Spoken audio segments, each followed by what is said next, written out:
Fight the fight that's in front of you, not the one that's behind you. And this is a challenge. I find this in many, many people, and including myself. We get caught up in life. We're on this highway of life. There's cars in front of us, behind us, on the side of us, and we're going to a place. It's our purpose. And we're driving, and whatever speed you're driving is fine. Some are going to go fast, some are going to go slow, some are medium. You decide that. The problem is, when you're driving in your car, you've been on the highway, it takes an extreme amount of your energy and focus to make sure you get there safely.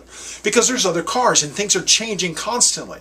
Now, can you imagine driving on a highway? And I live out in Southern California, and you drive on 405 or the 101 or the 5, and you're not totally focused on what's happening, and especially in front of you, you are in trouble.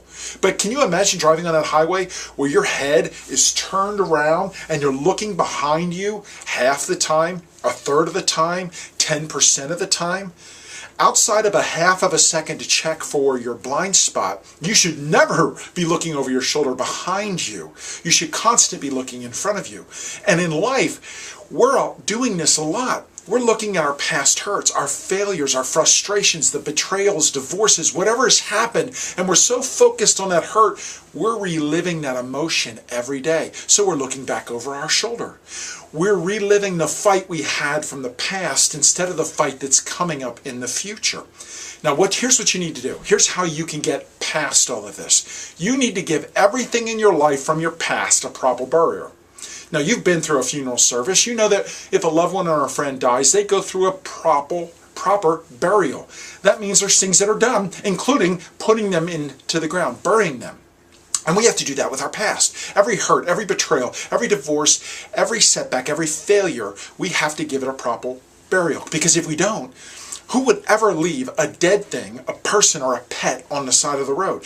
No. Because that will cause a more dis-ease and death and destruction by leaving something out like that. But when you put it into the ground, when you plant a seed into the ground, it becomes your future fertilizer and harvest. And I'm not trying to be gruesome here, but we keep fighting the fights from our past and not our future. And a proper burial for you is learning from your past hurts, mistakes, and failures. What did you learn from it? When I went through our greatest financial process of failure, we learned 3 things from it. It took us 9 months, but we learned those 3 things. Now it's buried in our past. It doesn't cause me emotion or setback or distraction because we've learned from it. And now it's become our greatest harvest in our current present day. What is the pain from your past that's affecting your present? What have you done in the yesterdays that's affecting the fights that are coming today?